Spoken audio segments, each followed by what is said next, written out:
Hey guys, it's Jane. I'm just going to quickly do this 10 influential books tag. I've seen a number of people doing it and I thought it might be fun to give it a try. When I sat down to organise my thoughts about this tag, I actually decided that I would do this in chronological order rather than trying to list them in order of importance, because that just started getting a bit messy.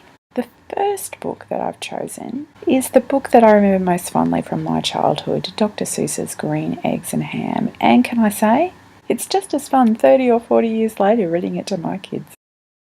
The second book that I've chosen is the first book that I read to myself that I have a strong recollection of being a favourite.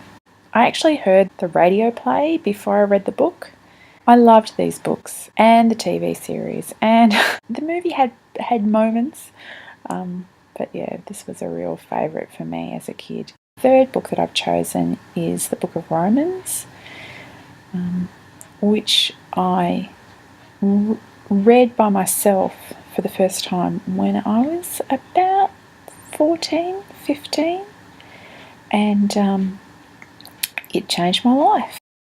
The fifth book that I've chosen is one out of left of field. It was one of my mum's books.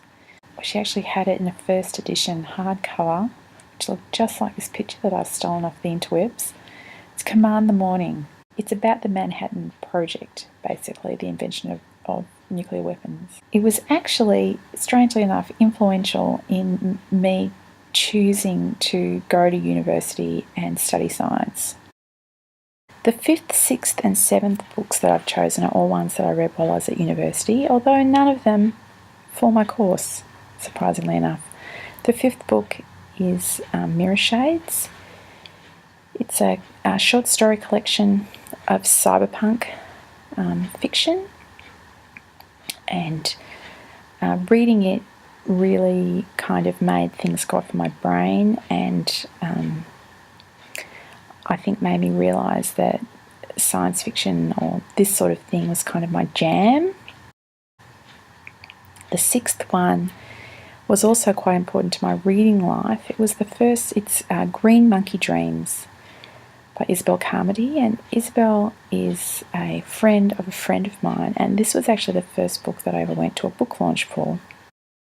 What am I up to? Seventh book I've chosen is Persuasion by Jane Austen, and it's a ripper of a book, clearly, as everybody knows, but it was actually one section of that, the speech that Anne Elliot makes in the room while Captain Wentworth is writing a letter.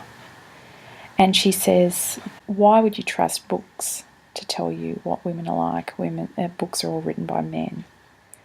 And that was a real light bulb moment for me.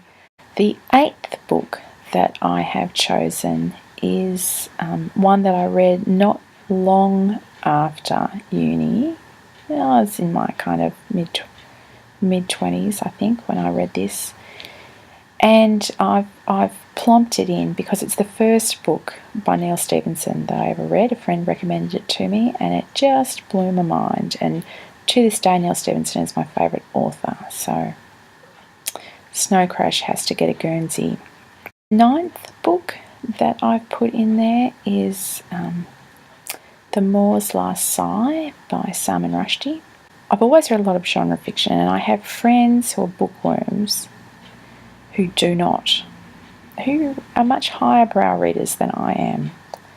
And I think that I had decided that I wasn't the kind of person that could read literary fiction or, great literature to any benefit. But when I read The Moor's Last Sigh, I really enjoyed it. And it made me rethink my possibilities as a reader.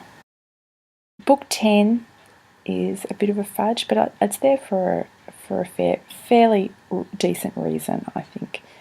This is actually the book that I'm just reading right now as I'm making this video. I'm about a third of the way through it.